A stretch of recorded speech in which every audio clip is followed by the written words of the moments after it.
ಓಪ್ಪೋನ Oppo F31 Pro ಹಾಗೆ Oppo F31 Pro Plusನ ನಾನು already video ಮಾಡಿದ್ದೀನಿ. ಆ ವಿಡಿಯೋ ನೀವು ನೋಡಿಲ್ಲ ಅಂತ ಅಂದರೆ ನೋಡಿ, ಲಿಂಕ್ನ ನಾನು ಡಿಸ್ಕ್ರಿಪ್ಷನಲ್ಲಿ ಹಾಕಿರ್ತೀನಿ. ಆದರೆ ಆವಾಗ ನಮ್ಮ ಹತ್ರ ಓಪ್ಪೋ ಸ್ಮಾರ್ಟ್ಫೋನ್ ನಮ್ಮ ಹತ್ರ ಇರಲಿಲ್ಲ. ಅದು ಯಾವುದು ಅಂತ ಅಂದರೆ ಇದೇ ಓಪ್ಪೋ F31.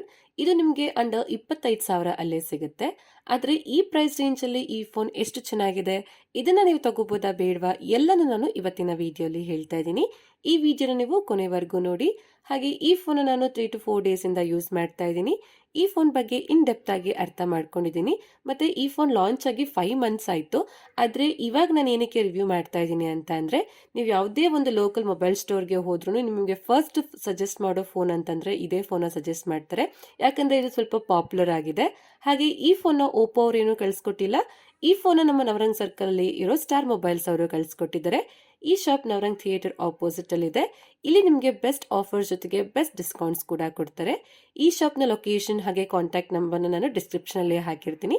ನೀವು ಒಂದ್ಸರಿ ಚೆಕ್ ಮಾಡಿ ನೋಡಿ. ಮೊದಲನೇದಾಗಿ ನಾವು ಇದರ ಪ್ರೈಸಿಂಗ್ ಬಗ್ಗೆನೇ ಮಾತಾಡೋಣ. ಈ ಫೋನ್ ಬಂದು ನಮಗೆ 2 ವೇರಿಯಂಟ್ ಅಲ್ಲಿ ಸಿಗುತ್ತೆ. 8GB RAM, 128GB storage. ಇದಕ್ಕೆ 24,999 ಆಗುತ್ತೆ. ಮತ್ತೆ 8GB ರ್ಯಾಮ್, 256GB ಸ್ಟೋರೇಜ್. ಇದಕ್ಕೆ 26,999 ಆಗುತ್ತೆ. ಹಾಗೆ ಇದಕ್ಕೆ ನಿಮಗೆ ಬ್ಯಾಂಕ್ ಡಿಸ್ಕೌಂಟ್ಸ್ ಕೂಡ ಸಿಗುತ್ತೆ. ನೆಕ್ಸ್ಟ್ ನಾವು ಇದರ ಬಾಕ್ಸ್ ಅಲ್ಲಿ ಏನೇನ್ ಸಿಗುತ್ತೆ ಅಂತ ನೋಡೋದಾದ್ರೆ, ಇದರಲ್ಲಿ ಒಂದು ಒಳ್ಳೆ ಕ್ವಾಲಿಟಿಯ ಸಿಲಿಕಾನ್ ಬ್ಯಾಕ್ ಕವರ್ ಸಿಗುತ್ತೆ. ಇದು ನಮ್ಮ ಫೋನ್ ಕಲರ್ಗೆ ಮ್ಯಾಚ್ ಆಗುತ್ತೆ. ಹಾಗೆ ನಮಗೆ ಡಾಕ್ಯುಮೆಂಟೇಶನ್ ಸಿಗುತ್ತೆ, ಮತ್ತೆ ಫೋನ್ ಸಿಗುತ್ತೆ. ಹಾಗೆ ನಮಗೆ ಬಾಕ್ಸ್ ಅಲ್ಲಿ 80 ವ್ಯಾಟ್ ಚಾರ್ಜರ್ ಅಡಾಪ್ಟರ್ ಇದೆ. ಮತ್ತೆ type A to type C charging cable ಸಿಗುತ್ತೆ. ಕೊನೆಯದಾಗಿ ಸಿಮ್ ಎಜೆಕ್ಟರ್ ಟೂಲ್ ಸಿಗುತ್ತೆ. ಈ ಬಾಕ್ಸ್ ಅಲ್ಲಿ ನಿಮಗೆ ಎಲ್ಲನೂ ಸಿಗುತ್ತೆ. ನೀವು ಯಾವುದೇ ರೀತಿಯ ಎಕ್ಸ್ಟ್ರಾ ಖರ್ಚು ಮಾಡೋ ಅಗತ್ಯ ಏನೂ ಇರೋದಿಲ್ಲ. ನೆಕ್ಸ್ಟ್ ನಾವು ಇದರ ಡಿಸೈನ್ ಬಗ್ಗೆ ಮಾತಾಡೋದಾದ್ರೆ, ಈ ಫೋನ್ ಬಂದು ನಮಗೆ 3 ಕಲರ್ಸ್ ಅಲ್ಲಿ ಸಿಗುತ್ತೆ. ಈಗ ನಮ್ಮ ಹತ್ರ ಇರೋದು ಕ್ಲೌಡ್ ಗ್ರೀನ್, ವೈಲೆಟ್. ಇನ್ನು ಉಳಿದಿರೋ ಕಲರ್ಸ್ ಅಂತಂದ್ರೆ ಮಿಡ್ ನೈಟ್ ಬ್ಲೂ ಹಾಗೆ ಬ್ಲೂಮ್ ರೆಡ್. ಈ 3 ಕಲರ್ಸ್ ಕೂಡ ಚೆನ್ನಾಗಿದೆ. ಆದ್ರೆ ಪರ್ಸನಲಿ ನನಗೆ ಈ ಕ್ಲೌಡ್ ಗ್ರೀನ್ ಕಲರ್ ಏನು ಅಷ್ಟೊಂದು ಇಷ್ಟ ಆಗಿಲ್ಲ. ಇದು ಅಷ್ಟೇ ಸಿಂಪಲ್ ಆಗಿದೆ. ಆದ್ರೆ ಇದರ ಬ್ಲೂಮ್ ರೆಡ್ ಕಲರ್ ತುಂಬಾ ಚೆನ್ನಾಗಿದೆ. ನಿಮ್ಗೆ ಯಾವ ಕಲರ್ ಇಷ್ಟ ಆಯ್ತು ಅಂತ ನೀವು ಸಹ ಕಮೆಂಟ್ ಮಾಡಿ ಹೇಳಿ. ಹಾಗೆ ಇದರ ಬ್ಯಾಕ್ ಅಲ್ಲಿ ನಮಗೆ ಪಾಲಿಕಾರ್ಬನೇಟ್ ಡಿಸೈನ್ ಸಿಗ್ತಾ ಇದೆ. ಸೈಡ್ ಪಾಲಿಕಾರ್ಬನೇಟ್ ಫ್ರೇಮ್ ಇದೆ. ಇದು ಮ್ಯಾಟ್ ಫಿನಿಶಿಂಗ್ ನ ಹೊಂದಿದೆ. ಇದರ ಮೇಲೆ ಫಿಂಗರ್ ಪ್ರಿಂಟ್ ಮಾರ್ಕ್ಸ್ ಏನು ಬೀಳೋದಿಲ್ಲ. ಹಾಗೆ ಇದಕ್ಕೆ military grade 810H shock resistant ಸಿಗುತ್ತೆ. ಜೊತೆಗೆ 360 degree damage proof armour body protection ಕೂಡ ಸಿಗ್ತಾ ಇದೆ. ಇದರಿಂದ ಇದರ ಡ್ಯೂರಬಿಲಿಟಿ ಚೆನ್ನಾಗಿದೆ. ಕೈಯಿಂದ ಮಿಸ್ ಆಗಿ ಬಿದ್ರೂ ಏನು ಜಾಸ್ತಿ ಡ್ಯಾಮೇಜ್ ಆಗೋದಿಲ್ಲ. ಆದ್ರೆ ನೀವು ಬೇಕು ಅಂತ ಫೋನ್ ಬೀಳ್ಸಿದ್ರೆ ಅಂದ್ರೆ ಡ್ಯಾಮೇಜ್ ಆಗೋ ಚಾನ್ಸಸ್ ಇರುತ್ತೆ. ಹಾಗೆ ಇದಕ್ಕೆ IP66, IP68, IP69 ವಾಟರ್ ಹಾಗೆ ಡಸ್ಟ್ ರೆಸಿಸ್ಟೆಂಟ್ ಸಪೋರ್ಟ್ ಕೂಡ ಇದೆ. ಇದರ ಮೇಲೆ ಸ್ವಲ್ಪ ನೀರು ಬಿದ್ರೂ ಏನೂ ಆಗೋದಿಲ್ಲ. ಹಾಗೆ ಇದನ್ನ ನಾವು 1.5 metres up to 30 minutes under water ಕೂಡ ಯೂಸ್ ಮಾಡಬಹುದು. ಫೋನ್ಗೆ ಏನೂ ಆಗೋದಿಲ್ಲ. ಜೊತೆಗೆ ಇದನ್ನ 18 ಲಿಕ್ವಿಡ್ ರೆಸಿಸ್ಟೆಂಟ್ ಅಂತ ಹೇಳ್ತಾರೆ. ರೈನ್ ವಾಟರ್ ಇಂದ ಹಿಡಿದು ಆಯಿಲ್ ಸ್ಪ್ಲಾಶಸ್ ವರೆಗೂ ಇದನ್ನ ಹ್ಯಾಂಡಲ್ ಮಾಡುತ್ತೆ. ನೆಕ್ಸ್ಟ್ ನಾವು ಇದರ ವೆಯ್ಟ್ ಬಗ್ಗೆ ಮಾತಾಡೋದಾದ್ರೆ, ಈ ಫೋನ್ ಬಂದು 190 ಗ್ರಾಮ್ ವೆಯ್ಟ್ ಇದೆ. 8mm ಥಿಕ್ನೆಸ್ ನ ಹೊಂದಿದೆ. ಮತ್ತೆ ಇದರಲ್ಲಿ 7000 mAh ಮ್ಯಾಸಿವ್ ಬ್ಯಾಟರಿ ಇದ್ರೂ ಇದು ಜಾಸ್ತಿ ಭಾರ ಇದೆ, ಜಾಸ್ತಿ ದಪ್ಪ ಇದೆ ಅಂತ ಏನು ಫೀಲ್ ಆಗೋದಿಲ್ಲ. ನಾವು ಕೈಯಲ್ಲಿ ಇಟ್ಕೊಂಡಾಗ ನಮ್ಗೇನು ಆ ಥರ ಫೀಲ್ ಆಗೋದಿಲ್ಲ. ಇನ್ ಹ್ಯಾಂಡ್ ಫೀಲ್ ತುಂಬಾ ಚೆನ್ನಾಗಿದೆ. ನೆಕ್ಸ್ಟ್ ನಾವು ಇದರ ಪೋರ್ಟ್ಸ್ ಹಾಗೆ ಬಟನ್ಸ್ ನ ನೋಡೋದಾದ್ರೆ, ಈ ಫೋನ್ ಕೆಳಗಡೆ ಸ್ಪೀಕರ್ ಗ್ರಿಲ್ ಸಿಗುತ್ತೆ. USB type C charging port ಇದೆ. ಮೈಕ್ರೋಫೋನ್ ಸಿಗುತ್ತೆ. ಸಿಮ್ ಕಾರ್ಡ್ ಟ್ರೇ ಇದೆ. ಇದು ಹೈಬ್ರಿಡ್ ಸಿಮ್ ಕಾರ್ಡ್ ಸ್ಲಾಟ್ ಆಗಿದೆ. ಮೆಮೊರಿ ಕಾರ್ಡ್ ಹಾಕ್ಬೋದು. ಮತ್ತೆ ಲೆಫ್ಟ್ ಹ್ಯಾಂಡ್ ಸೈಡ್ ಅಲ್ಲಿ ಏನೂ ಇಲ್ಲ, ಖಾಲಿ ಇದೆ.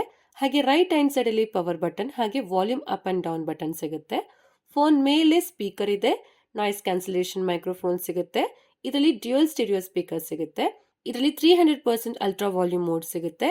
ಇದರ ಸೌಂಡ್ ಕ್ವಾಲಿಟಿ ಚೆನ್ನಾಗಿದೆ, ಜೋರಾಗಿ ಕೇಳಿಸುತ್ತೆ.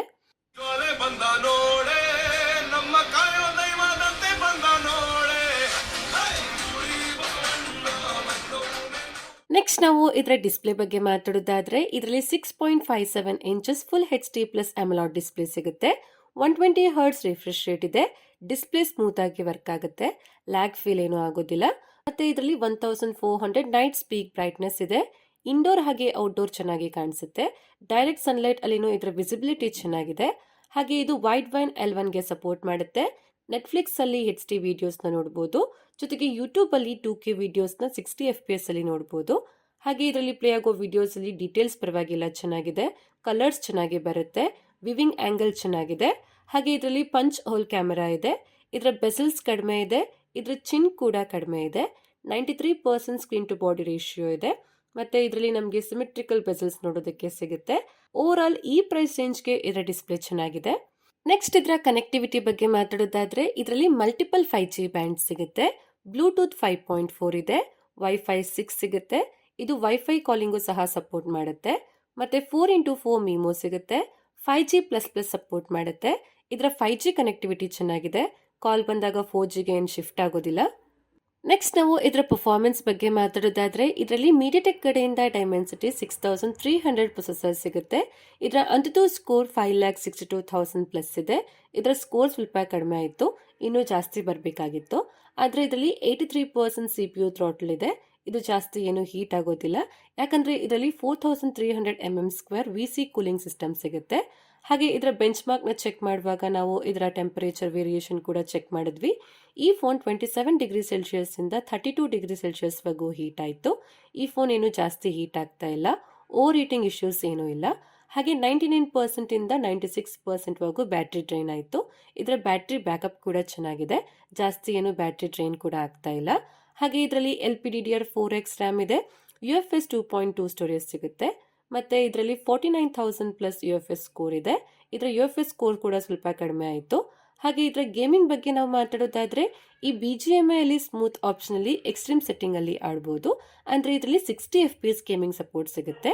ಗೇಮಿಂಗ್ ಜಾಸ್ತಿ ಸ್ಮೂತ್ ಆಗಿ ಇರೋದಿಲ್ಲ, ಆದ್ರೆ ಗೇಮ್ಸ್ ಆಡುವಾಗ ಫ್ರೇಮ್ ಡ್ರಾಪ್ ಆಗೋದಿಲ್ಲ ಅಥವಾ ಲ್ಯಾಗ್ ಫೀಲ್ ಏನೂ ಆಗೋದಿಲ್ಲ. ಸ್ಮೂತ್ ಗೇಮಿಂಗ್ ಎಕ್ಸ್ಪೀರಿಯನ್ಸ್ ಸಿಗುತ್ತೆ. ಆದ್ರೆ ಇದರಲ್ಲಿ ಹೆವಿ ಲೆವೆಲ್ ಗೇಮ್ಸ್ ಆಡೋದು ಸ್ವಲ್ಪ ಕಷ್ಟ ಆಗುತ್ತೆ, ಆದ್ರೆ ಲೈಟ್ ಗೇಮ್ಸ್ನ ಈಸಿಲಿ ಹ್ಯಾಂಡಲ್ ಮಾಡುತ್ತೆ. ಓವರ್ ಆಲ್ ಇದರ ಪರ್ಫಾರ್ಮೆನ್ಸ್ ಡೀಸೆಂಟ್ ಆಗಿದೆ. ಜಾಸ್ತಿ ಗೇಮಿಂಗ್ಗೋಸ್ಕರ ಇದೇನು ಅಷ್ಟೊಂದು ಚೆನ್ನಾಗಿಲ್ಲ, ಗೇಮಿಂಗ್ಗೋಸ್ಕರ ನೀವು ಬೇರೆ ಫೋನ್ನ ತಗೊಳ್ಳಿ. ನೆಕ್ಸ್ಟ್ ನಾವು ಇದರ ಸಾಫ್ಟ್ವೇರ್ ಬಗ್ಗೆ ಮಾತಾಡೋದಾದ್ರೆ ಇದು ಕಲರ್ OS 15 ಅಲ್ಲಿ ವರ್ಕ್ ಆಗುತ್ತೆ, ಆಂಡ್ರಾಯ್ಡ್ 15 ಅಲ್ಲಿ ಬರುತ್ತೆ. ಇದಕ್ಕೆ 3 ಇಯರ್ಸ್ ಮೇಜರ್ OS ಅಪ್ಡೇಟ್ ಹಾಗೆ 4 ಇಯರ್ಸ್ ಸೆಕ್ಯೂರಿಟಿ ಪ್ಯಾಚ್ ಅಪ್ಡೇಟ್ ಸಿಗುತ್ತೆ. ಆದರೆ ಇದರಲ್ಲಿ ಕೆಲವು ಪ್ರೀ ಇನ್ಸ್ಟಾಲ್ ಆಪ್ಸ್ಗಳು ಬರ್ತವೆ, ಅವುಗಳನ್ನ ನೀವು ಅನ್ಇನ್ಸ್ಟಾಲ್ ಮಾಡ್ಕೋಬಹುದು. ಹಾಟ್ ಆಪ್ಸ್, ಆಟ್ ಗೇಮ್ಸ್ಗಳು ಬರ್ತವೆ, ಇದರಿಂದ ಯೂಸರ್ ಎಕ್ಸ್ಪೀರಿಯನ್ಸ್ ಹಾಳಾಗುತ್ತೆ. ಆದರೆ ಈ ಫೋನ್ ಆನಿಮೇಷನ್ಸ್ ಚೆನ್ನಾಗಿದೆ, ಸ್ಮೂತ್ ಆನಿಮೇಷನ್ ಸಿಗುತ್ತೆ. ಹಾಗೆ ಸಾಫ್ಟ್ವೇರ್ ಮಾಡರ್ನ್ ಫೀಲ್ ಕೊಡುತ್ತೆ, ಔಟ್ಡೇಟೆಡ್ ಅಂತ ಏನು ನಮಗೆ ಫೀಲ್ ಆಗೋದಿಲ್ಲ. ಹಾಗೆ ಇದರಲ್ಲಿ ಲಾಕ್ ಸ್ಕ್ರೀನ್ ಕಸ್ಟಮೈಸೇಷನ್ ಕೂಡ ಸಿಗುತ್ತೆ, ಜೊತೆಗೆ ಆಪ್ ಕ್ಲೋನ್, ಆಪ್ ಐಡ್ ಅಂತಹ ಫೀಚರ್ಸ್ಗಳು ಸಿಗುತ್ತೆ. ಮತ್ತೆ ಕೆಲವು AI ಫೀಚರ್ಸ್ಗಳು ಕೂಡ ಇದರಲ್ಲಿ ಸಿಗುತ್ತೆ. ನೆಕ್ಸ್ಟ್ ನಾವು ಇದರ ಬ್ಯಾಟ್ರಿ ಲೈಫ್ ಬಗ್ಗೆ ಮಾತಾಡೋದಾದ್ರೆ ಇದರಲ್ಲಿ 7000 mAh ಮ್ಯಾಸಿವ್ ಬ್ಯಾಟ್ರಿ ಸಿಗುತ್ತೆ. ಇದು 80 ವ್ಯಾಟ್ ಫಾಸ್ಟ್ ಚಾರ್ಜಿಂಗ್ಗೆ ಸಪೋರ್ಟ್ ಮಾಡುತ್ತೆ, ಜೊತೆಗೆ 6 ವ್ಯಾಟ್ ರಿವರ್ಸ್ ಚಾರ್ಜಿಂಗು ಸಹ ಇದು ಸಪೋರ್ಟ್ ಮಾಡುತ್ತೆ. ಇದು ಫಾಸ್ಟ್ ಆಗಿ ಚಾರ್ಜ್ ಆಗುತ್ತೆ, 61 ಮಿನಿಟ್ಸ್ ಅಲ್ಲಿ 0 to 100% ಫುಲ್ ಚಾರ್ಜ್ ಆಗುತ್ತೆ. ಹಾಗೆ ಇದರ ಬ್ಯಾಟ್ರಿ ಬ್ಯಾಕಪ್ ಕೂಡ ಚೆನ್ನಾಗಿದೆ. ನೀವು ಈ ಫೋನ್ನ ಹೆವಿ ಯೂಸ್ ಮಾಡಿದ್ರು 8 to 10 hours plus screen on time ಕೊಡುತ್ತೆ. ನಾರ್ಮಲ್ ಯೂಸೇಜ್ ಅಲ್ಲಿ 1 ದಿನದಿಂದ 1.5 ದಿನ ಬ್ಯಾಟ್ರಿ ಬ್ಯಾಕಪ್ ಕೊಡುತ್ತೆ. ನೆಕ್ಸ್ಟ್ ಇದರ ಕ್ಯಾಮ್ರಾ ಬಗ್ಗೆ ಮಾತಾಡೋದಾದ್ರೆ ಇದರಲ್ಲಿ ಡ್ಯೂಯಲ್ ರೇರ್ ಕ್ಯಾಮೆರಾ ಸೆಟಪ್ ಇದೆ. ಇದರಲ್ಲಿ ಟ್ರಿಪಲ್ ರೇರ್ ಕ್ಯಾಮೆರಾ ಇರೋ ತರ ಕಾಣಿಸುತ್ತೆ, ಆದ್ರೆ ಇದರಲ್ಲಿ ಇರೋದು ಎರಡೇ camera. 50 mega pixel main camera ಸಿಗುತ್ತೆ, 2 ಮೆಗಾ ಪಿಕ್ಸೆಲ್ ಮೋನೋಕ್ರೋಮ್ ಕ್ಯಾಮೆರಾ ಸಿಗುತ್ತೆ, ಹಾಗೆ 16 ಮೆಗಾ ಪಿಕ್ಸೆಲ್ ಫ್ರಂಟ್ ಕ್ಯಾಮೆರಾ ಸಿಗುತ್ತೆ. ಇದರ 1x ಹಾಗೆ 2x ಫೋಟೋಸ್ ಅಲ್ಲಿ ಡೀಟೇಲ್ಸ್ಗಳು ಚೆನ್ನಾಗಿದೆ, ಕಲರ್ಸ್ ಚೆನ್ನಾಗಿ ಬರುತ್ತೆ. ಆದ್ರೆ 1x ಫೋಟೋಸ್ ಡೀಟೇಲ್ಸ್ ಚೆನ್ನಾಗಿದೆ, 2x ಅಲ್ಲಿ ಸ್ವಲ್ಪ ಕಮ್ಮಿ ಆಗುತ್ತೆ. ಇದರಲ್ಲಿ ಸ್ಕಿನ್ ಟೋನ್ ಚೆನ್ನಾಗಿ ಬರುತ್ತೆ, HDR ಚೆನ್ನಾಗಿ ಮ್ಯಾನೇಜ್ ಮಾಡುತ್ತೆ. ಮತ್ತೆ 10x ಝೂಮ್ ಮಾಡ್ಬೋದು. ಝೂಮ್ ಫೋಟೋಸ್ ಕ್ವಾಲಿಟಿ ಅಷ್ಟೊಂದು ಚೆನ್ನಾಗಿಲ್ಲ, ಝೂಮ್ ಫೋಟೋಸ್ನ ತೆಗಿಬೇಡಿ. ಹಾಗೆ ಪೋರ್ಟ್ರೇಟ್ ಮೋಡ್ ಅಲ್ಲಿ ನಮಗೆ 1x ಹಾಗೆ 2x ಝೂಮ್ ಸಪೋರ್ಟ್ ಸಿಗುತ್ತೆ. ಪೋರ್ಟ್ರೇಟ್ ಫೋಟೋಸ್ ಅಲ್ಲಿ ಡೀಟೇಲ್ಸ್ ಪರವಾಗಿಲ್ಲ, ಚೆನ್ನಾಗಿ ಬರುತ್ತೆ. ಎಡ್ಜ್ ಡಿಟೆಕ್ಷನ್ ಚೆನ್ನಾಗಿದೆ, ಆದ್ರೆ ಕೆಲವು ಟೈಮಲ್ಲಿ ಸರಿಯಾಗಿ ಇದು ಫೋಕಸ್ ಮಾಡೋದಿಲ್ಲ. ಆದ್ರೆ ಲೈಟ್ ಕಂಟ್ರೋಲ್ ಚೆನ್ನಾಗಿದೆ, ಜೊತೆಗೆ ಲೋ ಲೈಟ್ ಫೋಟೋಸ್ ಕ್ವಾಲಿಟಿ ಕೂಡ ಚೆನ್ನಾಗಿಲ್ಲ, ಇನ್ನೂ ಡೀಟೇಲ್ಸ್ ಬರಬೇಕು. ಆದ್ರೆ ಇದರಲ್ಲಿ ಕಲರ್ಸ್ ಲೈಟ್ ಕಂಟ್ರೋಲ್ ಚೆನ್ನಾಗಿದೆ. ಹಾಗೆ ಸೆಲ್ಫಿ ಫೋಟೋಸ್ ಅಲ್ಲಿ ಡೀಟೇಲ್ಸ್ ಡೀಸೆಂಟ್ ಆಗಿದೆ, ಸ್ಕಿನ್ ಟೋನ್ ಚೆನ್ನಾಗಿದೆ, ಕಲರ್ ಓಕೆ ಚೆನ್ನಾಗಿದೆ. ಸೆಲ್ಫಿ ಪೋರ್ಟ್ರೇಟ್ಸ್ ಅಲ್ಲಿನೂ ಡೀಟೇಲ್ಸ್ ಡೀಸೆಂಟ್ ಆಗಿದೆ, ಎಡ್ಜ್ ಡಿಟೆಕ್ಷನ್ ಚೆನ್ನಾಗಿಲ್ಲ, ಕಲರ್ಸ್ ಲೈಟ್ ಕಂಟ್ರೋಲ್ ಪರವಾಗಿಲ್ಲ ಚೆನ್ನಾಗಿದೆ. ಹಾಗೆ ಇದರ ಬ್ಯಾಕ್ ಕ್ಯಾಮ್ರಾಯಿಂದ ನಾವು 1080p ವಿಡಿಯೋಸ್ನ 60 FPS ಅಲ್ಲಿ ತೆಗಿಬಹುದು. ವಿಡಿಯೋಸ್ ಕ್ವಾಲಿಟಿ ಚೆನ್ನಾಗಿದೆ, ಆದರೆ ಸ್ಟೇಬಲ್ ವಿಡಿಯೋಸ್ ಬರೋದಿಲ್ಲ. ಕಲರ್ಸ್ ಪರವಾಗಿಲ್ಲ. ಹಾಗೆ ಫ್ರಂಟ್ ಕ್ಯಾಮ್ರಾಯಿಂದ 1080p ವಿಡಿಯೋಸ್ನ 30 FPS ಅಲ್ಲಿ ತೆಗಿಬಹುದು. ಇದರಲ್ಲಿನೂ ಡೀಟೇಲ್ಸ್ ಡೀಸೆಂಟ್ ಆಗಿದೆ, ಕಲರ್ಸ್ ಲೈಟ್ ಕಂಟ್ರೋಲ್ ಪರವಾಗಿಲ್ಲ ಚೆನ್ನಾಗಿದೆ. ಓವರ್ ಆಲ್ ಇದರ ಕ್ಯಾಮ್ರಾ ಕ್ವಾಲಿಟಿ ಪರವಾಗಿಲ್ಲ ಚೆನ್ನಾಗಿದೆ. ಈ ಫೋನಿಂದ ಕ್ಲಿಕ್ ಮಾಡಿರೋ ಫೋಟೋಸ್ನ ವಿಡಿಯೋಸ್ನ ನಾನು ಗೂಗಲ್ ಡ್ರೈವ್ ಅಲ್ಲಿ ಹಾಕಿರ್ತೀನಿ, ಲಿಂಕ್ನ ನಾನು ಡಿಸ್ಕ್ರಿಪ್ಷನ್ ಅಲ್ಲಿ ಕೊಟ್ಟಿರ್ತೀನಿ. ನೀವೇ ಹೋಗಿ ಒಂದ್ಸರಿ ಚೆಕ್ ಮಾಡಿ ನೋಡಿ, ನಿಮಗೆ ಗೊತ್ತಾಗುತ್ತೆ. ಕೊನೆಯದಾಗಿ ನಾವು ಇದರ ಕನ್ಕ್ಲೂಷನ್ ಕಡೆ ಬಂದ್ರೆ ಈ ಫೋನ್ ತಗೋಬಹುದಾ ಬೇಡವಾ ಅಂತ ಅಂದ್ರೆ ನನ್ನ ಪ್ರಕಾರ ಈ ಫೋನ್ ನೀವು ತಗೋಬೇಡಿ, ಯಾಕಂದ್ರೆ ಇದರ ಪ್ರೈಸಿಂಗ್ ಸ್ವಲ್ಪ ಜಾಸ್ತಿ ಆಯಿತು. 25,000ಗೆ ಕೇವಲ 128GB ಸ್ಟೋರೇಜ್ ಸಿಗುತ್ತೆ ಅಷ್ಟೇ. ಇದರ ಕ್ಯಾಮ್ರಾ ಕ್ವಾಲಿಟಿ, ಇದರ ಪರ್ಫಾರ್ಮೆನ್ಸ್ ಎಲ್ಲ ಡೀಸೆಂಟ್ ಆಗಿದೆ. ಆದರೆ ಇದರಲ್ಲಿ 7000 mAh ಮ್ಯಾಸಿವ್ ಬ್ಯಾಟ್ರಿ ಸಿಗುತ್ತೆ. ಇದರ ಬ್ಯಾಟ್ರಿ ಬ್ಯಾಕಪ್ ಚೆನ್ನಾಗಿದೆ. ಇದರ 5G ಕನೆಕ್ಟಿವಿಟಿ ಕೂಡ ಚೆನ್ನಾಗಿದೆ. ಇದರ ಡ್ಯೂರೇಬಿಲಿಟಿ ಚೆನ್ನಾಗಿದೆ. ಇದನ್ನ ತಗೊಳ್ಳೋದು ಬಿಡೋದು ನಿಮಗೆ ಬಿಟ್ಟಿದ್ದು. ನಿಮಗೆ ಇಷ್ಟ ಆದ್ರೆ ತಗೊಳ್ಳಿ, ಆಗಿಲ್ಲ ಅಂದ್ರೆ ತಗೋಬೇಡಿ. ಮಾರ್ಕೆಟಲ್ಲಿ ನಿಮಗೆ ಈ ಪ್ರೈಸ್ ರೇಂಜ್ ಅಲ್ಲಿ ಇನ್ನೂ ಬೆಟರ್ ಇರೋ ಫೋನ್ಸ್ಗಳು ಸಿಗ್ತವೆ. ಇಷ್ಟೇ ಫ್ರೆಂಡ್ಸ್, ಇವತ್ತಿನ ವಿಡಿಯೋಲಿ ಓಪೋ F31 ಅನ್ಬಾಕ್ಸಿಂಗ್ ಮಾಡಿ ರಿವ್ಯೂ ಮಾಡಿದ್ದೀನಿ. ಈ ಫೋನ್ ಬಗ್ಗೆ ನಿಮಗೆ ಏನನ್ಸುತ್ತೆ ಅಂತ ಕಮೆಂಟ್ ಮಾಡಿ ಹೇಳಿ. ಹಾಗೆ ಈ ವಿಡಿಯೋ ಇಷ್ಟ ಆದರೆ ಲೈಕ್ ಮಾಡಿ, ನಮ್ಮ ಚಾನಲ್ಗೆ ಸಬ್ಸ್ಕ್ರೈಬ್ ಆಗಿ ನನಗೆ ಸಪೋರ್ಟ್ ಮಾಡಿ.